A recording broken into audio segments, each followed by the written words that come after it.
ভিড় বাসে যাচ্ছেন অথবা ট্রেনে উঠেছেন, হঠাৎ করে পকেটে হাত দিয়ে দেখলেন আপনার মোবাইলটা আর পকেটে নেই। তখন মনে হলো মোবাইলটা কোথায় গেল, পকেট থেকে, পকেটেই তো ছিল। মোবাইলটা পকেট মারি হয়ে গিয়েছে, মানে পকেট থেকে যে মোবাইলটা চলে গেল, অথবা মোবাইল শুধু নয়, মানি ব্যাগটাও চলে যেতে পারে। আপনি হাত দিয়ে দেখলেন আর কিছু নেই। দুটি অবস্থায় বেশিরভাগ এটা হয়। আপনি হয়তো বাসে উঠে বাসের সামনে দাঁড়িয়ে আছেন, ভিড় বাস, আপনি এমন ভাবে রড ধরে দাঁড়িয়ে আছেন, হাত ছাড়লে পড়ে যাবেন, আর হাত ধরে আপনাকে রাখতে হবে, নিজেকে বাঁচাতে গিয়ে আপনার পকেটটা সাফ হয়ে গেল।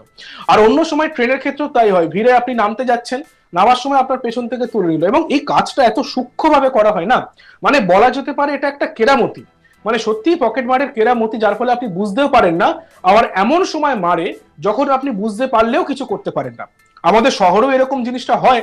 মানে এক্সাইড থেকে যদি আপনি সায়েন্স সিটি যান, তার মধ্যে যে রাস্তাটা পড়ে, অর্থাৎ পার্ক সার্কাস, বেগবাগান, এদিক থেকে লামার্টের সামনে দিয়ে যে রাস্তাটা যাচ্ছে, সেই রাস্তা দিয়ে যদি আপনি যান, আপনি দেখবেন প্রায়শই এরকম ঘটনা ঘটে। শুধু তাই নয়, আপনি বাসে বসে ফোন নিয়ে ঘাঁটছেন, জানলা থেকে আপনার ফোন তুলে নিয়ে চলে গেল, এইরকম ঘটনাও ঘটে। মানে কতটা ট্রেনিং প্রাপ্ত হলে আর কতটা প্র্যাকটিস করলে যেরকম সূক্ষ্মভাবে এত সুন্দর পকেটমারি করা যায়, সেটাই রাস্তা দেখলেই বোঝা যায়।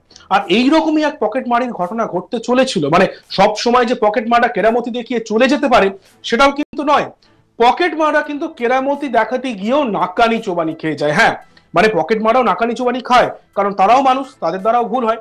তাই এইরকমই এক পকেট মারের কথা আজকের বলবো। তিনি এক্সপার্ট পকেট মার, তিনি কেরামতি দেখাতে গিয়েছিলেন, পালকের মতো মোবাইল সরাতে গিয়েছিলেন, কিন্তু নাকানি চোবানি খেয়ে গেলেন।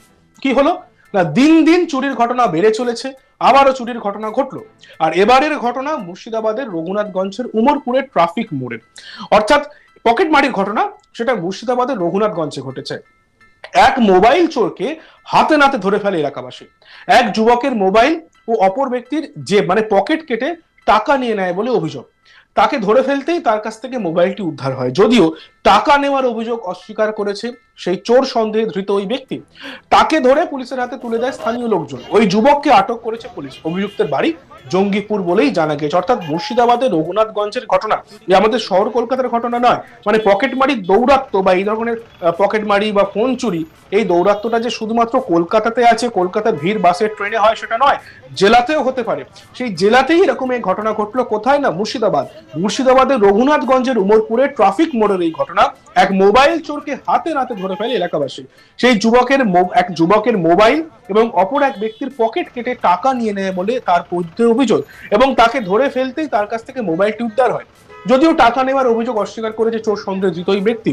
তাকে ধরে পুলিশের হাতে তুলে দেয় স্থানীয় লোকজন। ওই যুবককে আটক করেছে পুলিশ। অভিযুক্তের বাড়ি জঙ্গিপুরে বলে জানা গেছে। কারণ আপনাদেরকে যে কথাটাই বলছিলাম, যে এই যে যুবক যারা ধরা পড়লেন, তার কাছে কিন্তু মোবাইল পাওয়া গেল, অর্থাৎ ধরা পড়ার পর সে বলছে আমি চুরি করিনি। এরকমই ঘটনা কিন্তু ঘটে।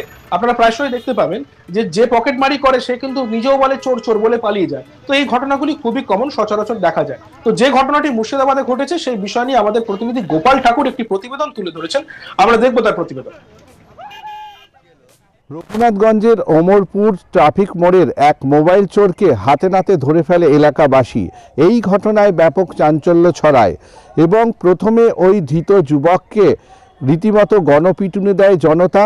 তারপরে রঘুনাথগঞ্জ থানার পুলিশকে খবর দেওয়া হলে ঘটনাস্থলে পুলিশ এসে ওই যুবককে আটক করে এবং ওই যুবক সম্বন্ধে জানা যায় যে ধৃত যুবকের বাড়ি জঙ্গিপুর এলাকায় এবং ওই যুবক রীতিমতো বিভিন্ন নেশায় আসক্ত। স্থানীয় সূত্র থেকে জানা যায় যে বুধবার বেলা 12:30 নাগাদ রীতিমতো এক যুবক অমরপুর বাসস্ট্যান্ডে নামার সময় তার হঠাৎই লক্ষ্য করেন তার পকেটে মোবাইল নেই এবং সন্দেহ হলে এক যুবককে তিনি ধাওয়া করেন এবং ধাওয়া করলে সেই যুবক দ্রুততার সাথে তাড়াতাড়ি হাঁটতে বা পালিয়ে যাওয়ার চেষ্টা করে।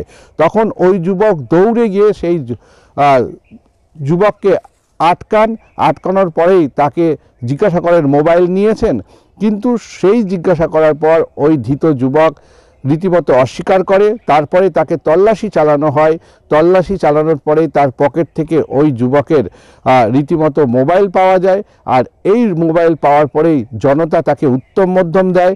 পরবর্তী ক্ষেত্রে রঘুনাথগঞ্জ থানার পুলিশকে খবর দেওয়া হলে পুলিশ এসে ওই যুবককে আটক করে নিয়ে যায় এবং যে প্রকৃত মোবাইলের মালিক তাকে ইতিমধ্যে সেই মোবাইল ফেরত দেওয়া হয়েছে বলে পুলিশ জানিয়েছে।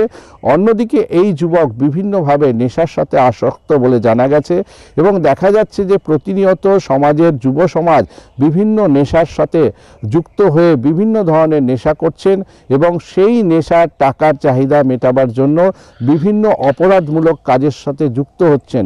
সেখানে এই ঘটনা তারই একটি অন্যতম পৃথক ঘটনা নয়, তারই একটি অন্যতম ঘটনা যেখানে বিভিন্ন যুব সমাজ ক্ষতিগ্রস্ত হচ্ছে এই নেশায় আসক্ত হয়ে এবং রীতিমতো তাদের কাছে সেই টাকা না পাওয়ায় তারা বিভিন্ন অপরাধমূলক কাজের ক্ষেত্রে যুক্ত হচ্ছেন এবং তারা সেই নেশার টাকা যোগান দিতে বিভিন্নভাবে সেই অসৎ উপায় এবং অপরাধমূলক কাজের সাথে যুক্ত হয়ে সেই নেশার টাকায় কিন্তু তারা জন্য এই রকমের চুরির ঘটনা ঘটছে।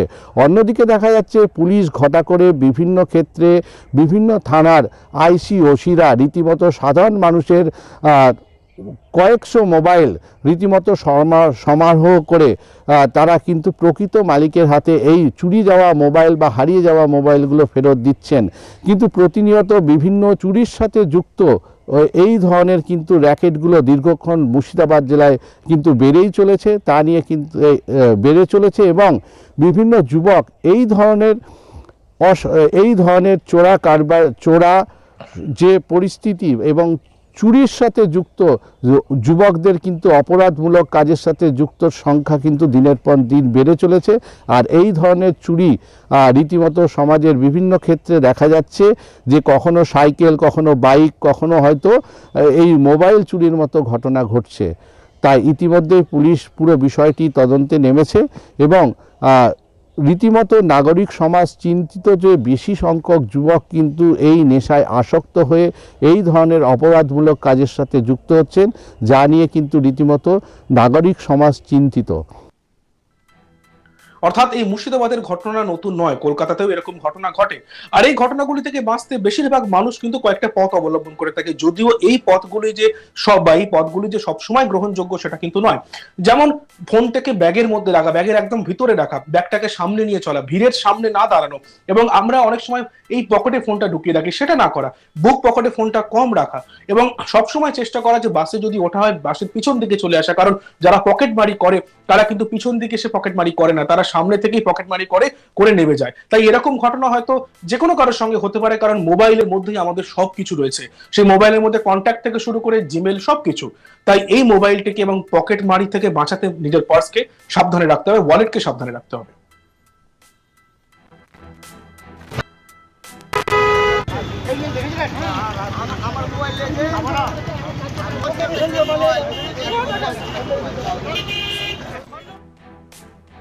দেখতে থাকুন আজ তাক বাংলা, সাবস্ক্রাইব করতে ভুলবেন না।